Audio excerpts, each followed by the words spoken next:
From the newsroom at news.com.au. Hi there, I'm Andrew Bucklow, and this is the latest from the newsroom. It's Friday, the 2nd of September. Well, Australia is set to take in an extra 35,000 skilled workers from overseas this year in a bid to ease crippling job shortages. It was announced today that Australia's permanent migration cap would be lifted from 160,000 to a record 195,000 places.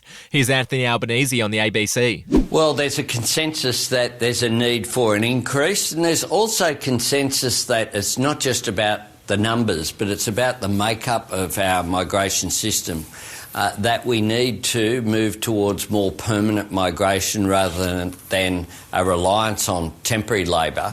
Moving on now, police have provided an update about a sickening group chat which was set up by students from an elite Sydney school. Students from Knox Grammar allegedly shared content that was violent, racist and homophobic, including videos of young men being sexually assaulted.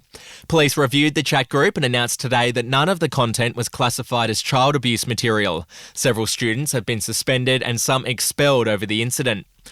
Overseas now, US President Joe Biden has blasted Donald Trump and his supporters in a fiery speech ahead of the midterm elections. Biden launched an extraordinary assault on those Republicans who embrace Trump's Make America Great Again ideology. Have a listen. But as I stand here tonight, equality and democracy are under assault. We do ourselves no favor to pretend otherwise. Donald Trump and the MAGA Republicans represent an extremism that threatens the very foundations of our republic. To sport now, and at the US Open, Serena and Venus Williams have been knocked out of the doubles in the first round. Venus has also been knocked out of the singles, whereas Serena, who's playing in her last tournament before retirement, is through to the third round. Meanwhile, Aussie Nick Kyrgios has been fined $11,000 for spitting and audible obscenities during his second round win against Benjamin Bonzi. To celebrity news, well, Kanye West has launched an explosive tirade at Kim Kardashian and her family on Instagram.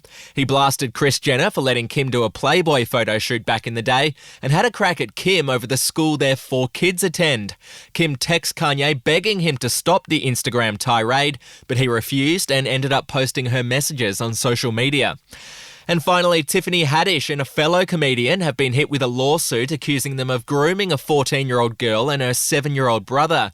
The suit claims that Haddish coerced the children to film explicit comedy skits several years ago. The star's legal team have hit back, saying the claims are bogus and that the lawsuit is simply an extortion attempt. Well, that's the latest from the newsroom. We'll be back with another update soon. Follow or subscribe to From the Newsroom wherever you get your podcasts.